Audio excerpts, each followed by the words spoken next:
আমরা আছি বীরভূম জেলার সাঁইথিয়া এলাকায়। আপনারা যেটি দেখছেন একটি ব্রিজ দেখছেন।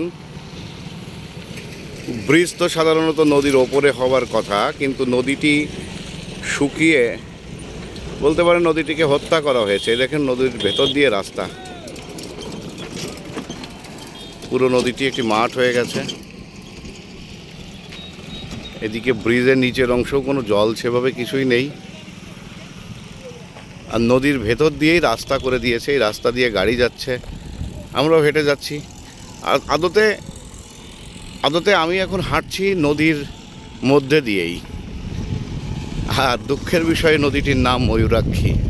যে ময়ূরাক্ষীর গল্প আমরা পড়েছি সাহিত্যে, ময়ূরাক্ষীর বর্ণনা আমরা অনেক কবিতায় পড়েছি, গল্পে পড়েছি, উপন্যাসে পড়েছি, কিন্তু সেই ময়ূরাক্ষীর দুর্দশা এমনই। গতকালকে আমরা বোলপুর এলাকায় কোপাই নদী দেখছিলাম। কোপাই নদীটিরও একই অবস্থা, যদিও ওর ভেতর দিয়ে রাস্তা এখনো হয়নি, এবং লোকে বলছিল যে বর্ষাকালে নাকি কোপাই আবার অন্য রূপ ধারণ করে। কিন্তু ময়ূরাক্ষীর যে চিত্র দেখছি, নদীর ভেতর দিয়েই এভাবে পাকা রাস্তা, পিচ ঢালা রাস্তা, এবং রাস্তাটি সম্ভবত আর একটু বড় হচ্ছে। সব মিলে হয়তো ডাবল লেন বা 4 লেনের রাস্তাও হয়তো এটি হয়ে যাবে, কিন্তু আদতে নদীটি আর থাকলো না। এভাবে নদীগুলোকে হত্যা করে আমরা কি পাচ্ছি আমার জানা নেই।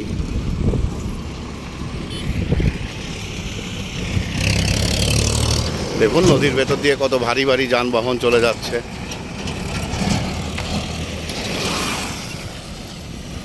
আর দূরে যা দেখছেন ওগুলো হচ্ছে মহিষ স্নান করানো হচ্ছে। কিছুটা জল ডান দিকটাতে একটু আছে এখনো, কিন্তু ওখানে মহিষ স্নান করানো হচ্ছে।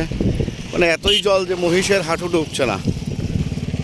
আপনারা বোধহয় দেখতে পাচ্ছেন এই ভিডিওতে। আমি আর একটু ক্লোজ করে দেখানোর চেষ্টা করি। দেখুন প্রচুর মহিষ, শত শত মহিষ এখানে স্নান করানো হচ্ছে, কিন্তু মহিষের হাঁটুও ডুবছে না। জলের অবস্থা এমনই। নন্দিকেশ্বর মন্দির থেকে বেরিয়ে যখন শুনলাম যে এদিকে এলে ময়ূরাক্ষী নদী দেখতে পাবো, ময়ূরাক্ষী দেখার লোভেই মূলত এসেছি। কিন্তু ময়ূরাক্ষীর যে চেহারা দেখলাম, খুব কষ্ট পেলাম।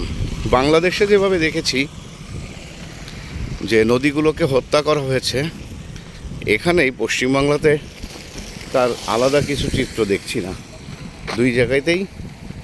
দুই জায়গাতেই নদীগুলোকে এভাবে হত্যা করার চিত্রটাই দেখছি, এবং কষ্ট পাচ্ছি। কারণ নদী, এই যে দেখুন রাস্তার নিচ দিয়ে একটা ক্ষীণ প্রবাহ যাচ্ছে, কিন্তু এতে তো নদীটা শেষ হয়ে গেল। আর নদী শেষ করা মানে আমরা আমাদের প্রকৃতির প্রাণকেই শেষ করলাম।